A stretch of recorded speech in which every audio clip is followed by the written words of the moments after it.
Hi everyone, and thank you for joining me here virtually at SQL Bits from wherever you are in the world. My name's Paul Randall and I'm recording this here in my sound booth in Redmond, Washington. Let's get to the session now, and don't forget that I'm on the chat live to answer any questions you might have. So very quickly about me, I'm the co-owner and manager of SQLskills.com with my lovely wife Kimberly. There's my email address, there's my blog, and my Twitter handle. I used to work for the SQL Server team for about 9 years. I wrote a whole bunch of the code in the storage engine, including DBCC CheckDB, and ultimately was responsible for the whole storage engine. A little bit about our company: we do training and consulting. We've got lots of online training at Pluralsight, and we have a bi-weekly newsletter that you might be interested in signing up for. So, how do you plan a backup strategy? Don't plan a backup strategy. And you're thinking, what the hell is he talking about? Plan a restore strategy. I always like to say never plan a backup strategy. You need to figure out what you want to be able to restore and how quickly you want to be able to restore it. And that's going to tell you what backups you need and what recovery model you're going to use so that you can actually do the restores to make your restore strategy work. Usually that's going to turn out to be the full recovery model with full and usually differential and transaction log backups as well. If you do it the other way around, you might find that when it comes time to do a restore in a disaster recovery situation, that you actually don't have the right backups to be able to restore within your downtime and data loss service level agreements. So in this quick session, we're going to look at how you go about planning a strategy, looking at things like your service level agreements. We're going to walk through what the various backup types are, full, differential, and log, and I'll show you how those work. And then a few little restore considerations, and we'll look at some sample backup strategies. It's a simple level 200 session. We're not going to go very deep on anything. So planning the strategy. Even if you have a very sophisticated redundancy setup, maybe a couple of different data centers, if something happens to both of those data centers, you're only going to be able to recover using backups. So you can't say, oh, I've got this AG set up between multiple data centers, I don't need backups. Yes, you do, because you've got to have backups as an absolute last resort to recover from. The other thing is you've got to have multiple copies of these backups, because if something goes wrong with both of your data centers, and let's say, worst case, one of them catches fire, the other one gets blown up, then if you've only got backups in those two data centers, you can't restore. So you've got to have backups copied somewhere else as well. Now, the requirements gathering process of what you're trying to protect and your various SLAs and so on feed into the backup restore strategy that you're going to come up with. Also think about if that backup restore strategy calls for multiple copies of things and they, backups, log backups every 15 minutes, do you have the storage space to be able to store all those backups? So if the answer to that comes back no, then something might have to give. The kind of requirements gathering process might be a bit of give and take between you as the technologist and management as the people dictating what the SLAs and so on are. Now, what you're going to restore, what you need to be able to restore, is going to depend on a few things. It's going to be at least what are you trying to protect, and then what's your downtime SLA? In other words, how much time does it take to get things back online? And the data loss SLA, how much data are you allowed to lose? So the downtime SLA, this is the maximum allowable downtime, or what's called RTO, the recovery time objective. And this is how quickly basically do you have to come back online. And it's commonly discussed in a thing called number of nines. So in a few examples there, 5 nines is 99.99% uptime. And if you're measuring that as 24/7, then that means you can have like 5 minutes of downtime per year. That's really, really unachievable if you have to include things like patching and so on. Although you can get pretty close if you're able to do very fast failovers to a secondary location and then do kind of rolling patches. 4 nines and 3 nines are much more achievable. And of course, 2 nines, we've only got 3.5 days of downtime allowable per year. That's like pretty easy.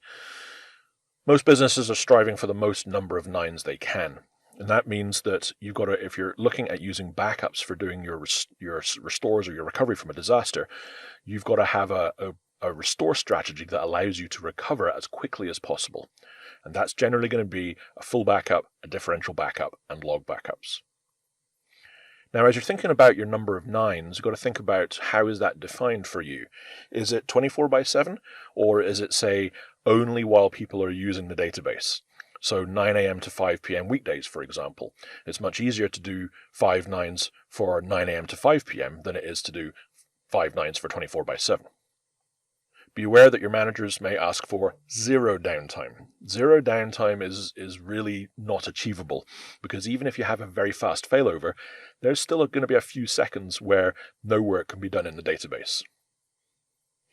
What about data loss SLA? This is how much data you're allowed to lose, also known as RPO, or recovery point objective.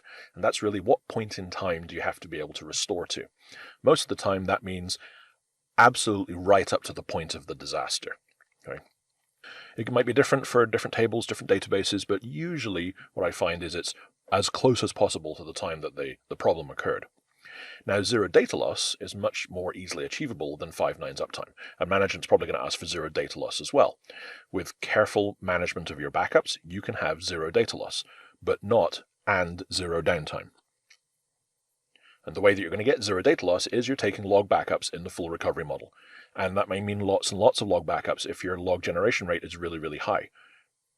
But don't be scared of taking log backups like every 15 minutes, every 5 minutes, maybe even 1 minute. I've seen clients do that. As long as you have an automated recovery system based on scripts and so on, then you can recover all of those backups. Why are the SLAs so important? Well, the RTO, the recovery time objective, limits how much time you've got to do your entire recovery, which is going to be finding all the necessary backups, performing all the necessary restores, or maybe finding a script or automatically generating a script that will automatically do all the restores for you, checking that everything's working again. Now, how many of you have some kind of application consistency checker? Probably not very many of you. You've got to make sure that your application's working again, or you just decide to fail over to a redundant site and you don't use backups. But in that case, you've still got to have backups just in case you have to reinitialize everything from scratch. And again, RPO, recovery point objective, defines how close you have to get to the point of the problem, the failure. And as I said, this might be different for different portions of your data. Some of it may be more important than others. The other thing you've got to think about is what comes online first. And if management says everything has to come online immediately and you're recovering from backups, that's not possible. You have to have some kind of ordering of which databases get restored first. And it could be dictated by your application, because it might mean that these 5 databases have to be there for your application to come online. So those are the 5 that come online first, and that application is the most critical. So you have to have some input from the business about what gets done in what order as well. Now, the limitations of RPO and RTO may mean, as I've mentioned, that you have to have some HA technology. Database mirroring and availability groups, because database mirroring has been deprecated for a while now, but still can be useful. Some kind of SAN-based replication, and that you just do a failover. And then you rely on restoring from backups as a very, very last resort if a lot of stuff gets damaged or both data centers are damaged. Defense in depth, just like security. You've got to have some kind of fallback just in case the absolute worst happens. Now, another thing to consider is, what are you actually protecting? It could be that you're only trying to protect one database. Now, that sounds really simple, but depending on how big the database is, you might not want to be doing full backups every day. Depending on how much transaction log is generated, you might have lots of log backups so that each log backup is small. You might have regulatory compliance to take into consideration, where you have to keep around a database for a large number of years. Now consider protecting just 1 month's worth of data in a very large table. If you've got that table just in a single file group with just one partition, then you have to back up the entire file group, or maybe the entire database. If you want to be able to do smaller granularity backups, then you're going to have to do some kind of partitioning, maybe splitting up the table into multiple SQL Server partitions, or maybe you have multiple tables with 1 table per month, and then you're doing file group backups and log backups, so it gets more complicated. We're not going to go to that level of depth in this presentation. Now let's start thinking about the actual backup types. First off, the very simplest backup is a full backup. And that full backup creates an image of the database that you have to use to start a restore sequence. Anytime you start a restore, the first thing you restore has to be a full backup. A full backup can be a database, file group, or a file. It is a complete image of all the data in the database, and I'm going to explain how a full backup actually works after this. When you take a full backup, there's no blocking that happens. Your transactions are not going to stop, nothing's going to go badly wrong, because it doesn't cause any blocking. Backups don't cause blocking. As I've mentioned a few times, usually what you're going to see as a restore sequence is full backup and then differential backup and then log backups. So a full backup's not usually used alone during a restore sequence. And then the image that you get when you restore a full backup is of the time of the backup completion. It's a little bit more complicated than that, and I'm going to explain that over the next set of slides. So let's think about how a full database backup actually works. So we have our transaction log there and we have a timeline. The very first thing that a full backup does is it issues a database checkpoint. And this is to try and get as many dirty pages from the buffer pool written to disk so that the data portion of the backup has as up-to-date a copy of the database as possible. That's going to be the backup starting point in time, if you think about. Now, when it's thinking about the backup starting point in time, it also has to think about in the log as well. At the time the checkpoint's taken, the backup also makes a note of what the oldest active transaction is and how far back in the log before the backup starting point that goes, and also the oldest unreplicated transaction and how far back that goes. And the further back in time for those 3 points, either the checkpoint, the oldest active transaction, or the oldest unreplicated transaction, is where the transaction log copying portion of the backup is going to go from. So we've got our backup starting point in time. It then runs through all of the data files and backs up any extents that are in use. Backups go by extent, not by page. So it backs up all of the extents with any allocated pages. Now at the same time, changes are happening in the database. So it's an inconsistent set of pages that are being backed up. During the data backup, more log may be being written and changes are being made to pages, and those pages may not be flushed to disk. So if all we backed up was an inconsistent set of pages, we would have an inconsistent database at the time of doing the restore. So at the end of the data backup, we've backed up all of the data pages. That is the point in time that you get when you do a restore of a full backup. Now, the actual backup itself hasn't finished. So when people say, and I said this earlier on, that the image you get when you restore a full backup is when the backup finished, it's not quite right. It's when the data reading portion of the backup finished. So we've finished backing up our pages. Now it has to go and back up the log. So it goes all the way back to either the checkpoint time or the oldest active transaction start time or the oldest unreplicated transaction start time, and it backs up all of the transaction log up to the point in time where the end of the data reading portion of the backup finished. So we've got some log that wasn't backed up and potentially a lot of log that does get backed up. So your full backup size isn't just dependent on how much data there is in the database. It's also how long did the database backup take and how much activity was there in the database during the data reading portion of the backup. So we've got an inconsistent set of pages getting backed up. We have all of the transaction log that you saw was getting backed up, and those two things together equal a consistent, transactionally consistent database image when it restores, because it's going to restore, and I'm going to go through the simple phases of restore. It's going to restore the data pages, and then it's going to essentially run crash recovery on the log that was backed up to create a transactionally consistent image of the database. Now, if you're restoring further sets of backups after your full backup, it doesn't run all of crash recovery. It actually does the redo portion of crash recovery for each of the backups that gets restored. And it only does the undo portion of crash recovery when you've restored your last backup and you've said, I want to finish the backup sequence now. So how about a differential backup? Lots of confusion about what differential backups actually do and what they are. First off, a differential backup allows you to continue a restore sequence after you've restored a full backup. Again, it can be a database, file group, or file backup. It only backs up the extents that have changed since the most recent full backup.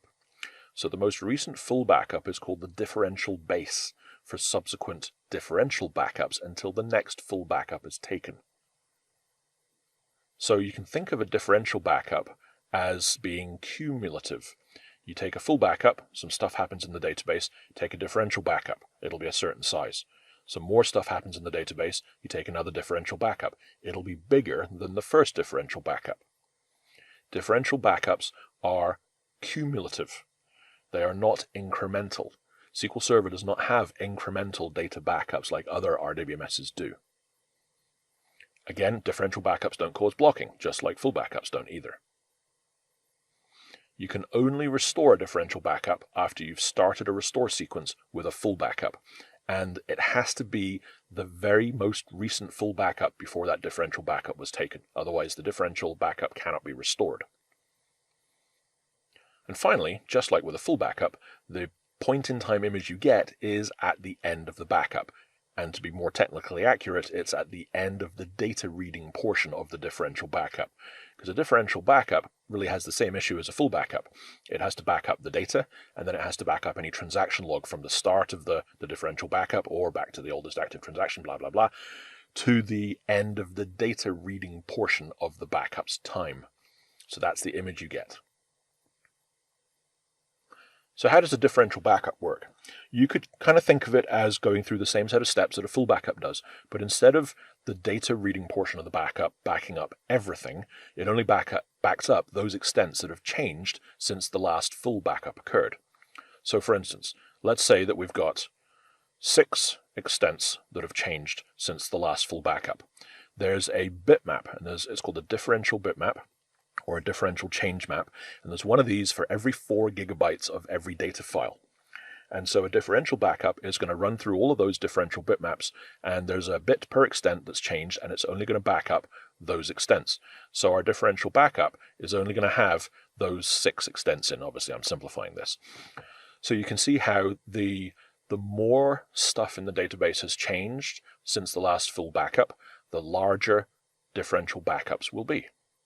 And at some point, you might come to a point where, if you're not doing it by time, where, for instance, every week you take a full backup, and you're just doing it by, how much of the database has changed, at some point, the differential backup size is going to start to tend towards the size of a full backup, and then it's probably worth taking a full backup again, so that your subsequent differential backups get smaller. But not many people do it like that. Most people are on a set time schedule, where there's a full backup every so often, differential backups every so often, log backups every so often. Now, what about transaction log backups? A transaction log backup creates an image for continuing a restore sequence, just like a differential backup does. But in this case, it's very different. You can only take a database level log backup, and that allows the log to clear as well, as I'm going to show you over the next few slides. A log backup is going to back up all of the log records since the most recent log backup, so you can think of log backups as being incremental. Log backups don't cause blocking, with one exception. If a log backup is running, you can't start a minimally logged operation. And if a minimally logged operation is running, you can't start a log backup. You can't restore a log backup on its own. You have to have started a restore sequence using at least a full backup. And finally, the image that you get when you restore the log backup is at the end of the log backup. So whatever time period, or I should say whatever point in the log that the transaction log backup backed up to. If you end the restore sequence, then crash recovery will happen, and that's the kind of image of the database that you're going to get. So let's look at how a log backup actually works. Now, I've got a very simplistic view of a transaction log here, with the vertical lines being the points between the virtual log files, kind of delineating the virtual log files. Now, in reality, your log is going to have probably a lot more VLFs than this, but this is a very simple example. So we've got the defined size of our transaction log. Now, let's say that some activity happens, and so the first 3 VLFs have been used. There's no actual active transactions, and this is a brand new database, so this portion of the log has not yet been backed up.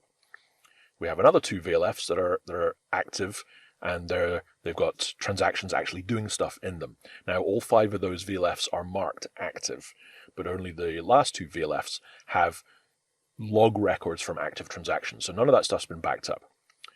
And then we've got the unused portion of the log at the end, those 3 VLFs. There's the most recent log record. Now, that same image there, let's say you do a log backup. It's going to back up, because this is the very first log backup, it's going to back up from the start of the log all the way to the most recent log record. What's going to happen next is all of the VLFs that have been backed up and are not active because of any active transactions in them still, they can be cleared. Now, log clearing is a bit of a misnomer because nothing actually happens apart from those VLFs are marked as inactive, which means they can be reused when the log wraps around from the end back to the beginning. There is no zeroing out of anything at all. So log clearing is also called log truncating. That's also a horrible misnomer because nothing gets truncated. So at the end of a log backup, the backup system goes to the log and it looks at all of the VLFs in the log and says, is anything still holding this VLF active? If the answer is yes, then the VLF cannot be cleared, cannot be marked inactive. If the answer is no, all that happens is in the VLF's header, it is marked inactive. So it's a very simple operation. So log clearing doesn't guarantee that any VLFs will be made inactive. Log clearing says 0 or more VLFs will be marked as inactive or cleared or truncated, as the various phrases go. So now we've got 3 VLFs that have had stuff in them. They've been backed up. They've been cleared, so they're marked inactive. We've got the 2 VLFs with the red box around them, and there's active transactions in there. Then we've got the 3 VLFs at the end and with the green box that nothing's happened yet. So that's after the first log backup. Now let's say we continue. There's more activity in the log. So between the point of the previous log backup, we now have a new most recent log record. And those 2 VLFs that were in the red box, there's nothing keeping them active at the moment apart from the fact that they haven't been cleared. There's another VLF that is not being held active by anything, but it hasn't been backed up yet because the last backup only went to the point of the previous log backup. And now we've got another VLF in the red box that's active, something's happening in it, and that's got the most recent log record. So what's going to happen if we do a second log backup? The second log backup is going to back up from where the previous log backup started from all the way to the most recent log record, like so. And then what's going to be cleared? Now the first 3 VLFs were cleared previously, so they don't need to be cleared again. What it's going to do is it's going to go back and look at the first VLF that wasn't cleared previously and look at all the VLFs after that and see which ones have been backed up, have nothing holding them active, and can be marked inactive. And that's going to be those 3. The one in red is the active VLF, and that cannot be marked inactive because that's where the most recent log record is. So that's what happens with the second backup. So it's going to back up some more log, and it's going to clear some more log if it's able to. So here's what we have now. The first 6 VLFs have had stuff in them. They've been backed up. They've been previously cleared. So they're all marked inactive. We've got our one active, partially backed up VLF in the red box, and we've got one VLF at the end that's never been used. So now more stuff happens. The log is written all the way up to the end, and then the log management system looks round to the start of the log and says, is the very first VLF inactive? If the answer is yes, the log can wrap around and start reusing those VLFs. If the answer was no, the log would have to grow. In our case, the log can wrap around. So we've got the 2 VLFs at the end marked in the green box that are active, and we've got the 2 VLFs at the end that are active. Now, there's no active transactions in those 4 VLFs. We do have activity in the 2 VLFs in the red box. So you can see that the log has wrapped around, and now we've got log records from the point of the previous log backup all the way to the end of the log, wrap around, and then all the way up to most recent log record. So for the third log backup, it's going to go to the point of the previous log backup, it's going to back up to the end of the log, it's going to wrap around, and it's going to back up everything up to the most recent log record. And then what can be cleared? Well, the 2 VLFs at the end don't have anything holding them active. The 2 VLFs at the start don't have anything holding them active now that they've been backed up. So those 4 VLFs can be cleared. And so on, and so on, and so on. So you can see how the backing up and clearing process works with subsequent log backups. And so you're going to have to keep taking log backups if you're in the full or bulk log recovery models. Otherwise, if you don't back up the VLFs, they can never be marked inactive, and so the log will have to grow and grow and grow and grow. So looking at some strategies now, very simple strategies. Let's say that we've got this database with a few file groups in, and we're doing weekly full backups. if you're only doing full backups, then when you have a crash, all the work after the last full backup has been lost. So if you're looking at weekly full backups, you're looking at a potential of a week's worth of data loss. Is that acceptable to you? Probably not. So then you're going to add in log backups at least. And that means you can get backup right to the point of a disaster using a thing called a tail of the log backup, where when a disaster occurs, you do a final log backup, and then you can restore using your most recent full backup all of your regular log backups plus your tail of the log backup, and you get right up to the point of a crash. But let's say that you're still doing weekly full backups, and maybe you're doing a log backup every day. A log backup every hour. So you've got 24 log backups happening every day, and a full backup every week. Let's say you do your full backup sometime on Sunday. What happens if a crash occurs on Saturday? That means you've got to restore your full backup and replay all of the log backups for a week to get you back up to the point of the crash. That might take quite a long time. So generally, if you've got large full backups, long gaps between your full backups, and lots of transaction log being generated, people also include what are called differential backups that we looked at before. And so in this strategy, very common, you might have, say, a weekly full backup. You might have daily differential backups. Some people even do like every 6 hours, daily differential backups, transaction log backups every hour. In that case, in our scenario where we're doing our full backup on a Sunday and then daily differential backups, hourly log backups, if you have a crash sometime on Saturday, your restore sequence is going to be your full backup, your most recent full backup, your most recent differential backup, and all the transaction log backups after that. So one of the cool things to think about of a differential backup is it's short-circuiting a whole bunch of restore time. So let's say that we crash just after differential backup number 4. Then we could restore our full backup, our differential backup at time point 4, and any log backups after that. And so differential backup number 4 skips all of the transaction log backups between our full backup and the time of that differential backup. And if that means Sunday's full backup and that's Saturday's differential backup, that's an entire week's worth of transaction log backups that you don't have to restore. So differential backups are fantastic for speeding up a restore sequence. Now, just because you've got a differential backup doesn't mean you go and delete all the log backups before that differential backup, because what happens if something goes wrong with that differential backup? So let's say we have a disaster at the point X there, and we take our tail of the log backup. So that's the most recent set of changes since the previous log backup. We do the restore of our full backup, we go to restore differential backup number 3, and boom, we find that something's happened there and that backup's corrupt for some reason.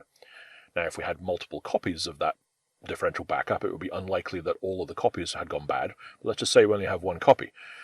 So what do we do instead?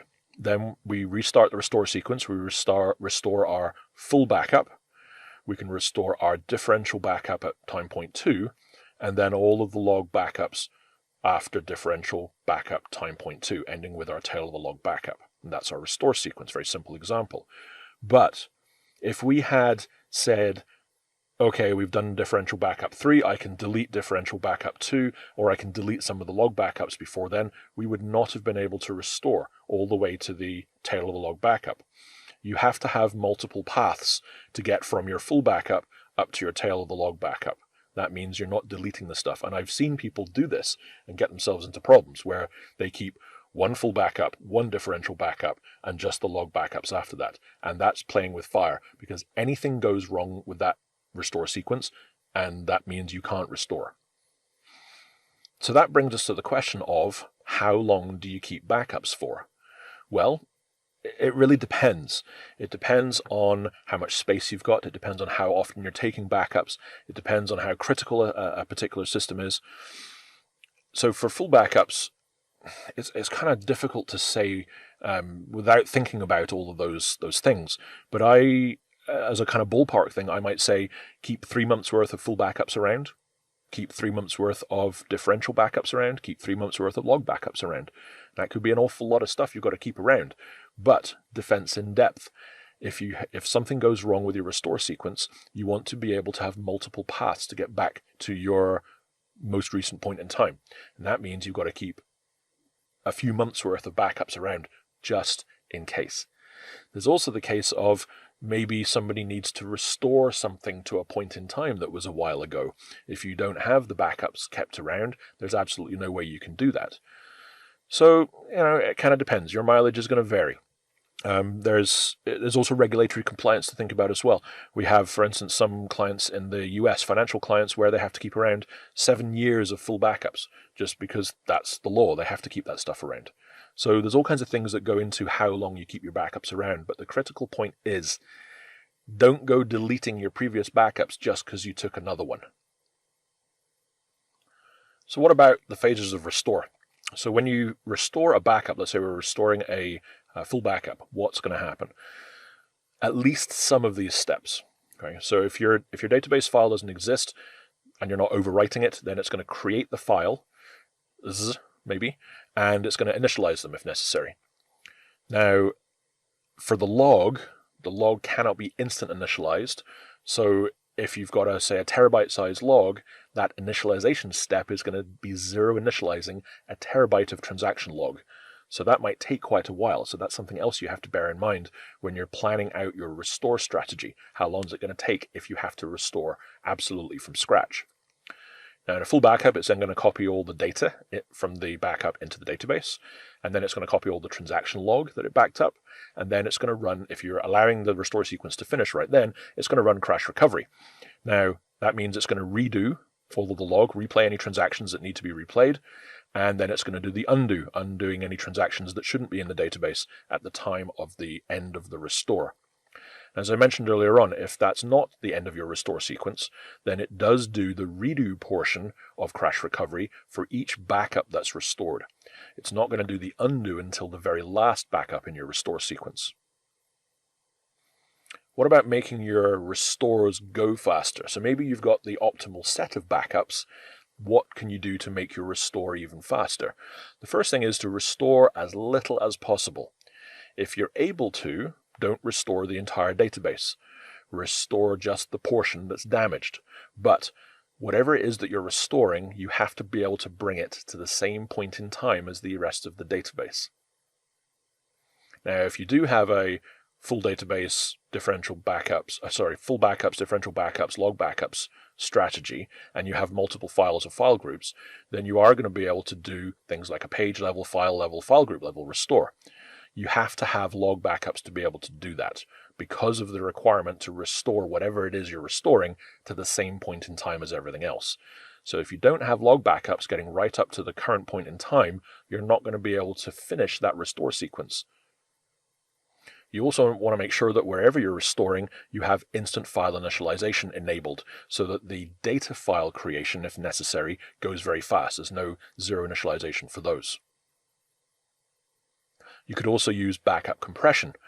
That means that your backups are going to be faster to do, and it's also going to be faster to do the restores, because a backup's going to be faster because it reads all the data in the database, compresses it, and then writes it out, and there's less to write out. The restore is going to be faster because it reads everything and then writes out to the database, and it's going to read fewer bytes from the backup because the backup's smaller, decompressing. You're going to burn CPU as a side effect of doing that, so you're actually making a trade-off between backup size and speed and the amount of CPU that's being burned. You can also have a parallel backup, which also means you'll have a parallel restore. So you can have multiple backup devices and multiple data files, and that's going to allow one thread for each of those and basically parallelize the whole operation. So obviously with parallelism, you're going to get faster and better throughput to your I/O subsystem. Talking of the I/O subsystem, the faster the I/O subsystem is, the faster your restore is going to be. If you're having to restore from tape, that's going to be a lot slower than restoring from local SSDs. But don't fall into the trap of having your backup stored only on the same I/O subsystem as your databases, because if your I/O subsystem goes kaput, then you've lost your backups as well, and you're not going to be able to restore at all. One other thing that can make restores faster is not having to do a lot of undo crash recovery. If you have a very long-running transaction and it happens to be kind of at the end of the long-running transaction just as your system crashes, then when you restore, it's going to have to roll back all of that before the database comes online, and that's going to make your restore sequence take a lot longer. So we covered how backups work, we covered how restores work a little bit, we talked about some various strategies. What about your strategy? The thing to bear in mind is that everybody's strategy is different. What works for one person isn't going to work for you. What works even for one portion of your organization may not work for you. What works for one of your database might not work for another database. It all depends on what the requirements are.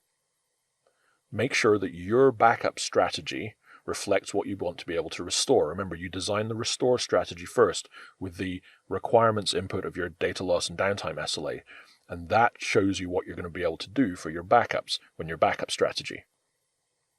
Strongly consider using backup compression because that's going to save you space and it's going to save you restore time. I would always use backup checksums, and the backup checksum is going to check all the checksums in the pages that are being backed up.